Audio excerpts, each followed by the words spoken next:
Vamos a tener el placer de escuchar a André Borràs, que es médico psiquiatra y especialista en adicciones, salud mental y terapia familiar. Bueno, pues muchas gracias por la presentación y por estar aquí. Y muchas gracias a los organizadores y organizadoras por brindarnos esta posibilidad de poder compartir, ¿no?, el estudio que estamos realizando desde este hospital con compañeros de ICERS en una experiencia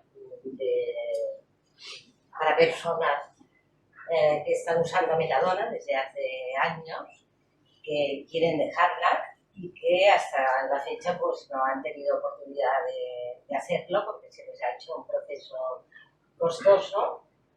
Y bueno, la intención es poder conocer la seguridad clínica y los efectos sobre síndrome de abstinencia de personas, como decía, que están en proceso de metadona. Os voy a contar un poco la parte de cómo hemos podido llegar a hacer un estudio de este tipo en un hospital que es este, que está en Reus. Reus está a 100 kilómetros de Barcelona, al sur, y realmente no ha sido una tarea fácil, pero nos sentimos muy contentos de poderlo hacer así. Seguramente que ya han salido muchos temas, ¿no?, como si realmente es un contexto adecuado de un hospital, si el equipo tiene una gran preparación previa, etcétera. Intentaré hacer unas pinceladas sobre todo esto y luego pues compartirlo, porque además luego viene Genís, que nos va a hablar más de los resultados que tenemos hasta este momento con las personas que han participado. Bueno, un poco explicaros el contexto, ¿no?, del hospital y por qué en este servicio de adicciones y salud mental, ¿no?, porque somos un centro pionero y tampoco es por alardear, pero ciertamente hay personas en este equipo que fuimos quienes introducimos el paradigma de disminución de daños y riesgos en el uso de sustancias a principios de los 90, o sea que hace tiempo de ello, ¿no? La estructura, que luego os pondré un flash, ofrece una amplia gama de servicios, lo que llamamos nosotros el plan de acciones sobre drogas de Reus. Reus tiene unos 110.000 habitantes y atendemos a Reus y alrededores, que son alrededor de unas 220.000 personas. El sentirnos bien con el paradigma de disminución de daños y riesgos, ¿no?, es porque garantiza derechos fundamentales de todas las personas que consultan, tanto para los que quieren dejar de consumir como para los que están consumiendo y poderlo hacer de una forma menos dañina o riesgosa, y además aportar conocimiento en este sentido, ¿no? Y como todo esto ocurre en un hospital universitario, esto facilita las posibilidades de investigación. Y con todo ello, pues hemos incluido en todo este mapa de actividades que hacemos, ¿no?, que son de tipo muy diverso. Veis que en el centro, este cuadrito punteado es los servicios más de tipo asistencial, pero luego tenemos acciones y actividades en la comunidad. Por ejemplo, veis aquí una claqueta, porque también hacemos documentales. El proyecto DIPI es algo que facilita que las personas que estamos en AXU, que es una asociación de usuarios de sustancias, puedan participar también activamente, por ejemplo, en el programa de intercambio de culturas, etcétera. O sea, y otra de las cosas pues es ahora la posibilidad de poner en marcha este estudio. No me voy a extender. Bueno, esto por ejemplo es un ejemplo, ¿no?, de actividades dirigidas a mujeres. Sabéis que las mujeres consumidoras de sustancias estamos doblemente estigmatizadas Y, por ejemplo, esto es un documental que hicimos el año pasado que habla de las posibilidades que tiene la cannabis para disminuir riesgos del consumo de otras sustancias más difíciles de gestionar. Bueno, como os decía, nuestro paradigma, esto es una definición de Open Society, pero para nosotros la disminución de daños y riesgos es el marco en el que nos movemos para cualquier tipo de actividad.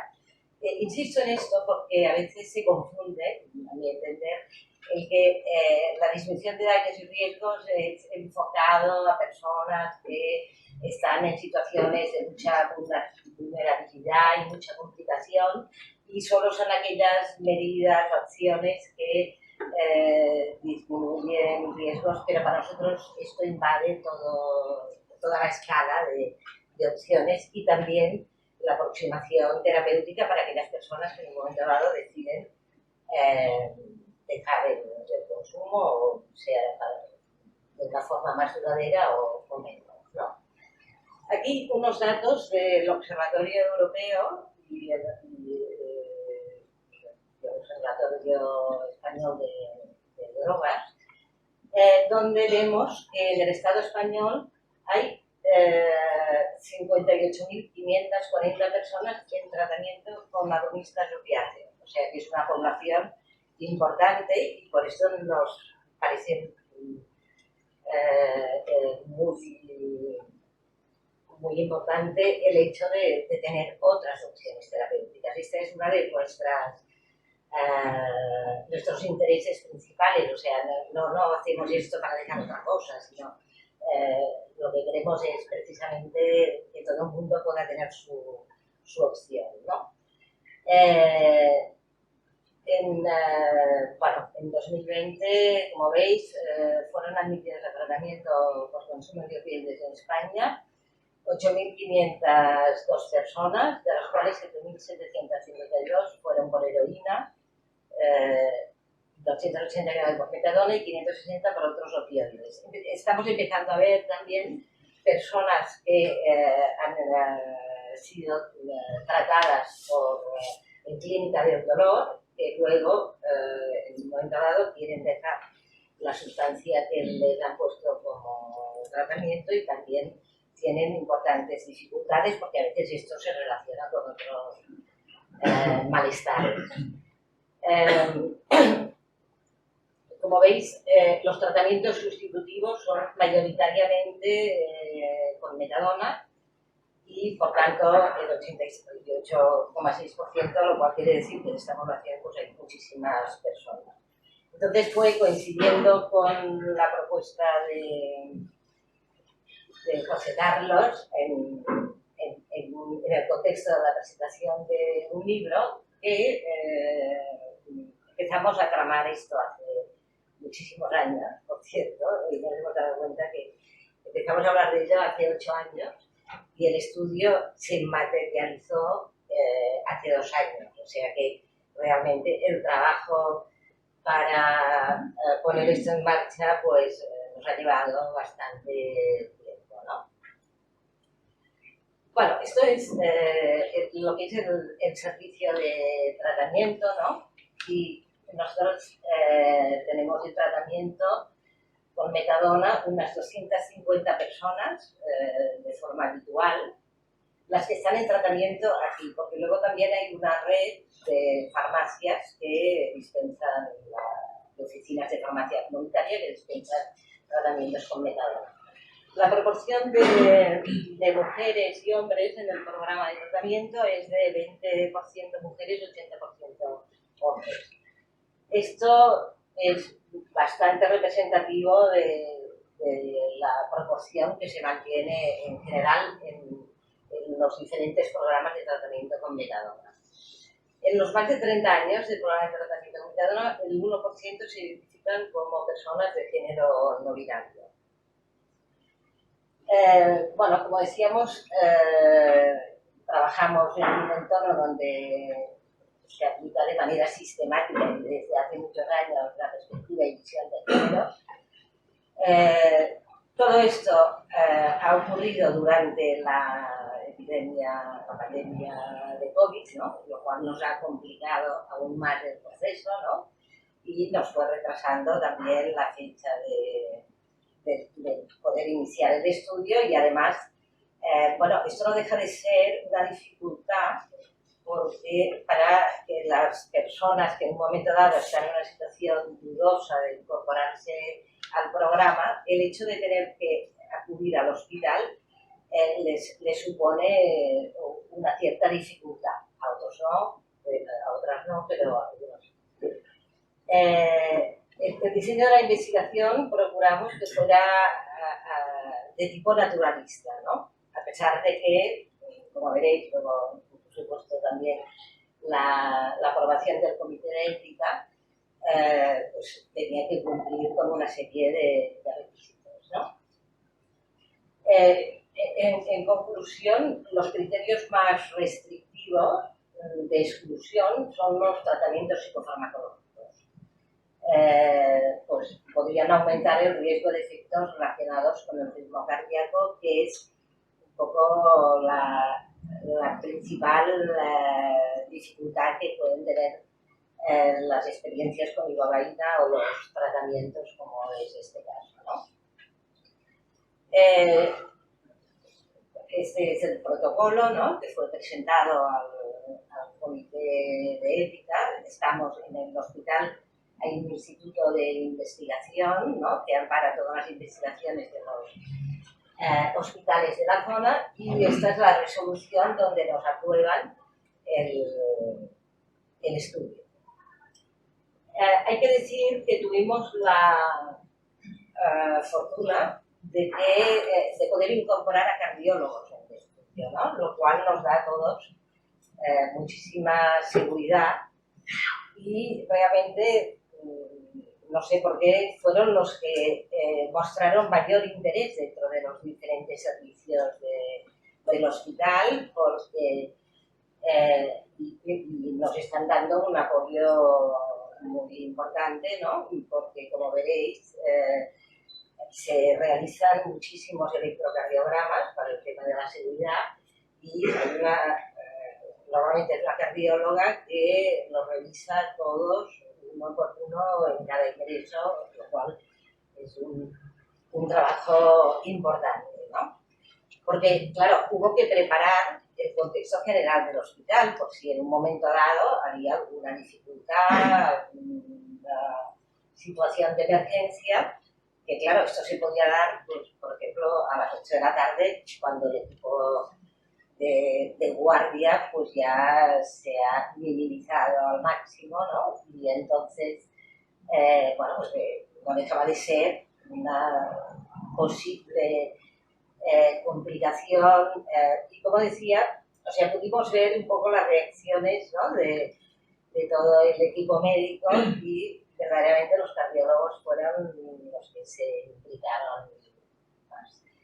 Y tengo que decir que a nosotros también esto nos dio una tranquilidad enorme, aparte de que podremos, ¿no?, también publicar los resultados a este nivel, ¿no?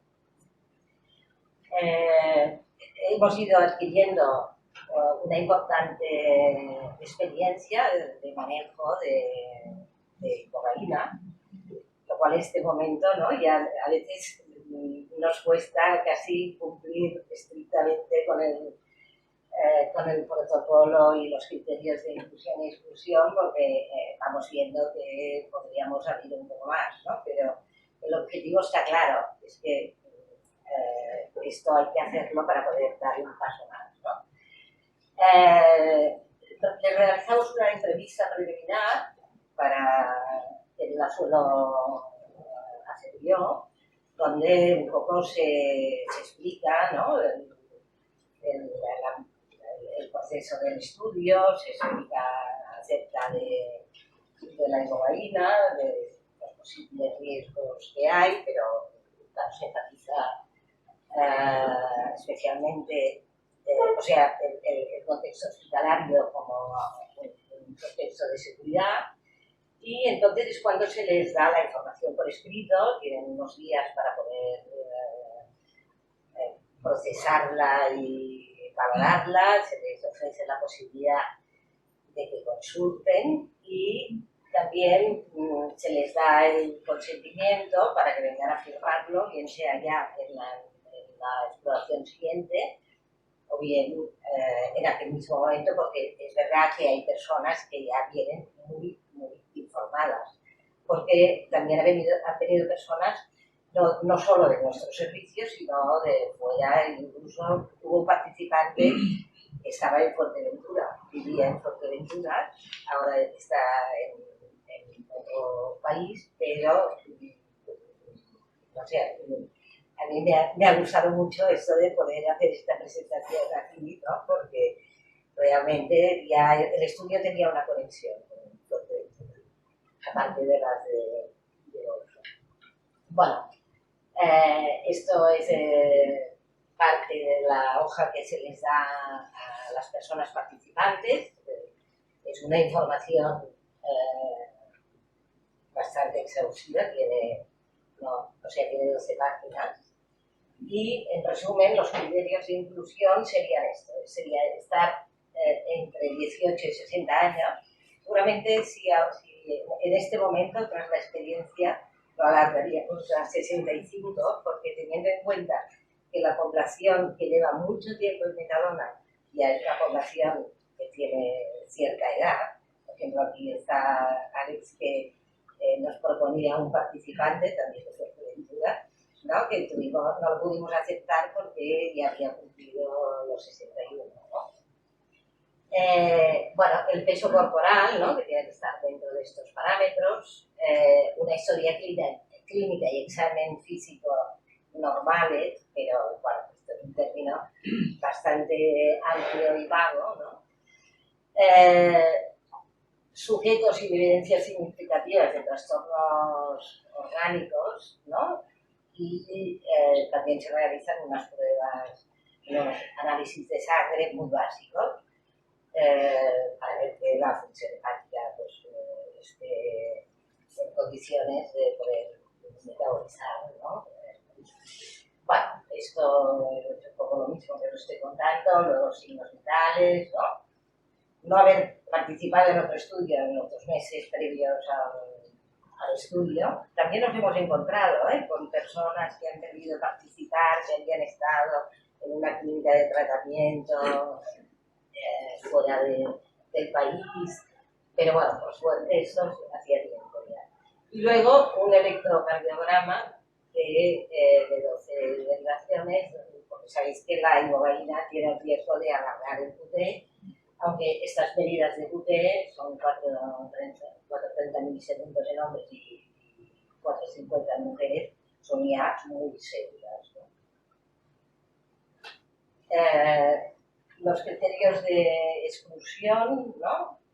Bueno, por supuesto, si se consideran hipersensibilidad, son unos criterios muy generales que, bueno, son parejos, ¿no? a algunos de la exclusión. Por ejemplo, resaltaría, bueno, pues lógicamente si el electrocardiograma no está dentro de estos límites, pues no se puede aceptar. En este momento tenemos precisamente una candidata que está al límite y entonces, como luego os explicará Janice, el estudio es a doble ciego con 2 tipos de dosis. No podemos incluir a alguien que está en el límite, porque si le tocara una dosis ascendente podría entrar en riesgo, ¿no? Bueno, pues no entender el consentimiento informado, lógicamente facilitamos muchísimo el que realmente lo puedan entender, si conviene se lee, se la otro día, etc., ¿no?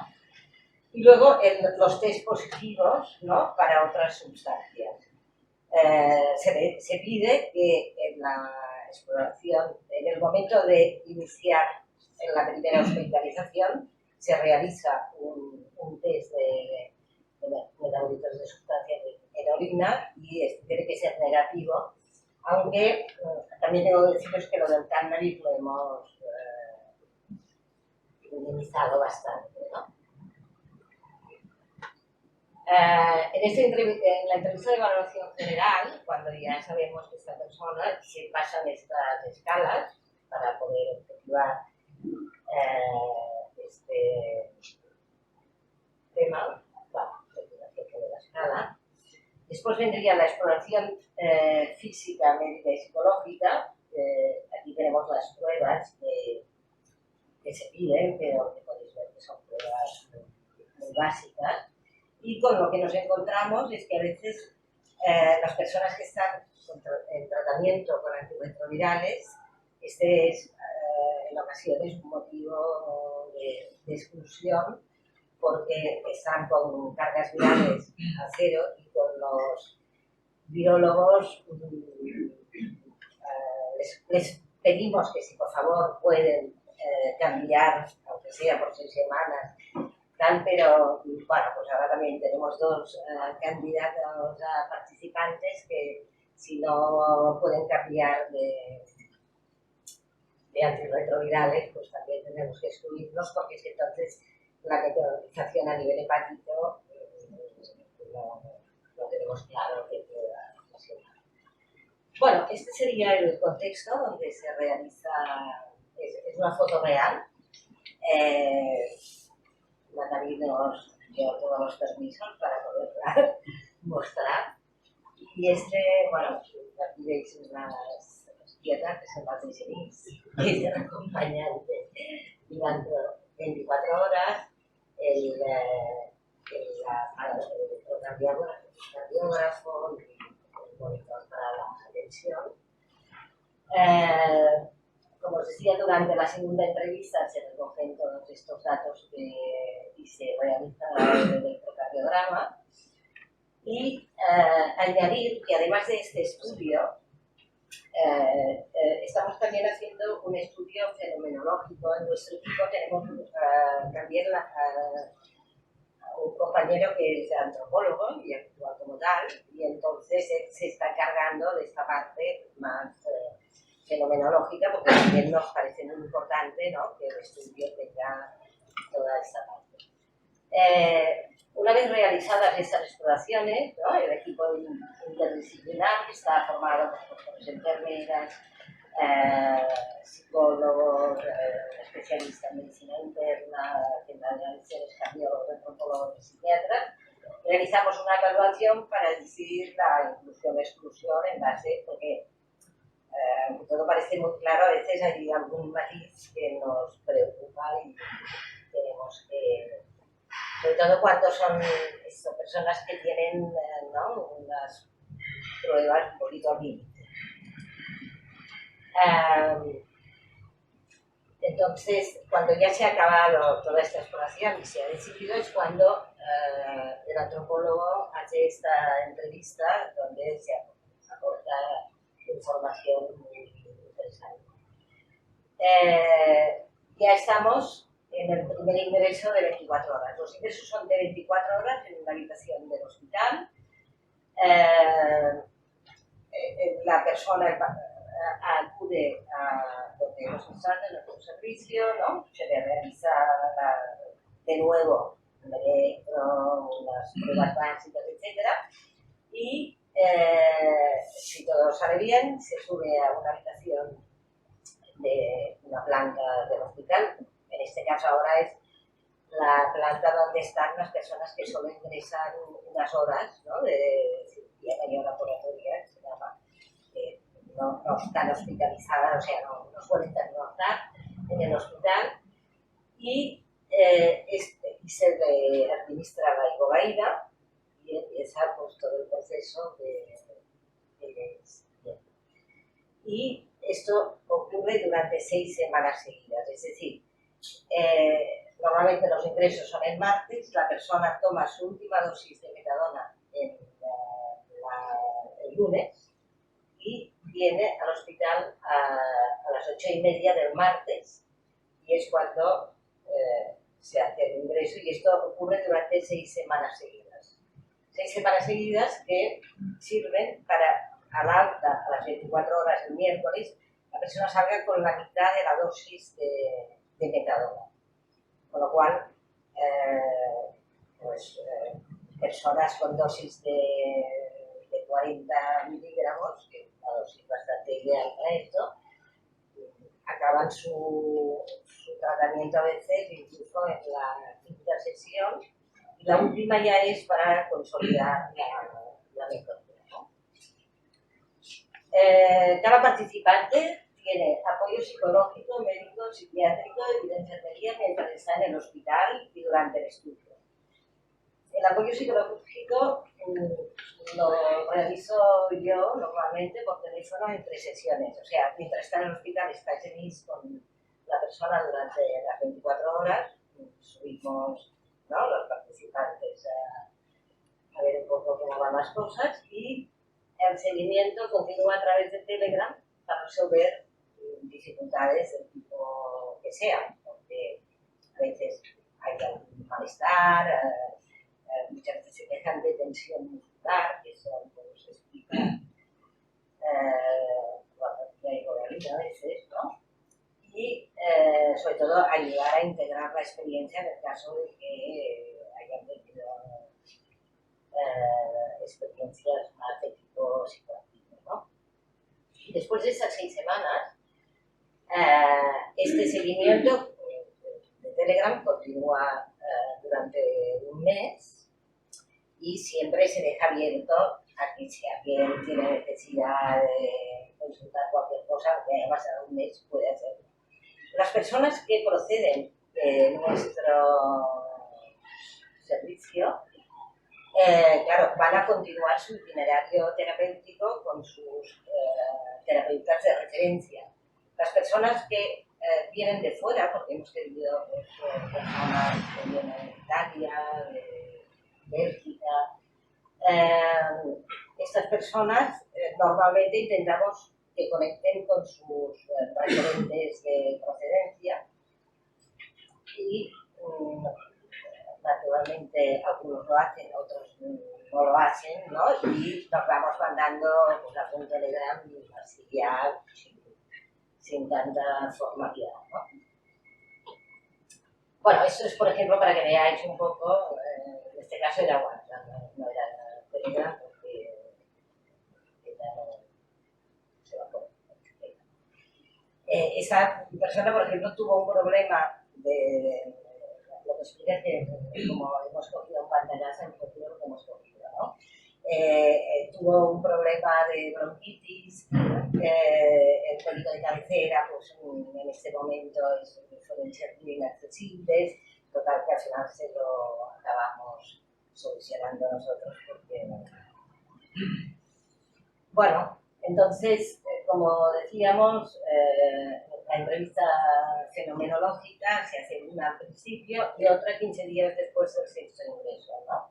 Que está pues, es más en profundidad para conocer más exactamente la experiencia a cada 15 días. Y luego, las evaluaciones por ingreso, ¿no?, que incluyen seguimiento más físico y psicológico, son a las 2, a los 6 y a los 12 meses. Y a los 3 meses se hizo también otra de fenomenología global de esta experiencia. O sea que la información realmente va a ser importante. Esto ya os lo he comentado, ¿no? Esto, si son personas que están en tratamiento con nosotros, normalmente lo continúan, y los demás, pues esto, intentamos conectarles. Esta es la compañera Angélica, terapeuta, que va describiendo al misterio. Bueno, aquí he puesto algunos comentarios de las entrevistas fenomenológicas, ¿no?, de las personas que han realizado todo el proceso, ¿no? Por ejemplo, el participante número 1, que fue una persona que antes ha sabido, ¿no?, de si lo que comentaba Mar, ¿no?, de la preparación previa a la experiencia, ¿no? Realmente esto lo estamos viendo muy claro, ¿no? Las personas que han estado acompañadas en tomar la decisión de acudir y tal, realmente tienen mucha mejor proceso que ha aparecido un poco de forma más menos preparada, ¿no? Bueno, para esa persona, pues, como podéis ver, pues, fue muy efectivo. Era una persona que llevaba 17 años en Mercadona y además, bueno, con una vida muy funcional, ¿no? Informático. Y él o sea, estaba muy preparado porque al ser el primero, como os decía antes, que tuvimos pues, bastantes dificultades, la pandemia y otras dificultades para que la gerencia del hospital finalmente firmara el contrato, ¿no? Él estuvo esperando mucho tiempo, o sea, teníamos claro que iba a ser el primer participante y esto realmente se notó muchísimo en todo el proceso, ¿no? Y luego eso deberían implementarlo ya y obligar al gobierno a que pagara esos tratamientos porque esto es efectivo al 100%, al menos en mi caso. Luego el participante número 2, ¿no? Que también era una persona con mucha experiencia y tal, pues dice que tenía 60 años, entró unos días antes de cumplirlos. Y bueno, para él también, o sea, él no pudo acabar con un problema familiar que hizo que no pudiera realizar la última sesión. En el momento en que se le hace esa entrevista, aún está tomando 14, pero en este momento no está tomando nada. Se sintió muy bien y él nos proponía que si pudieras tomar pastillas de ibogaína 3 días seguidos, seguro que te limpiarías. He pensado en esto, ¿no? Porque las preguntas que se les hace es ¿qué cambiarías o cómo lo harías? Todo lo que yo puedo hacer, si beneficia al proyecto, ya sabéis. Con 58 años salí de la Mercadona en un mes donde hay enferma. Así de claro. Y vuelvo a decir, estoy encantado con la pena de la IVO y cuando salga dentro de un mes o cuando me toque decir cómo se mide el agradecimiento, cómo se mide qué puedo hacer. La verdad es que las personas que les ha ido bien están fascinadas. Bueno, muchas gracias.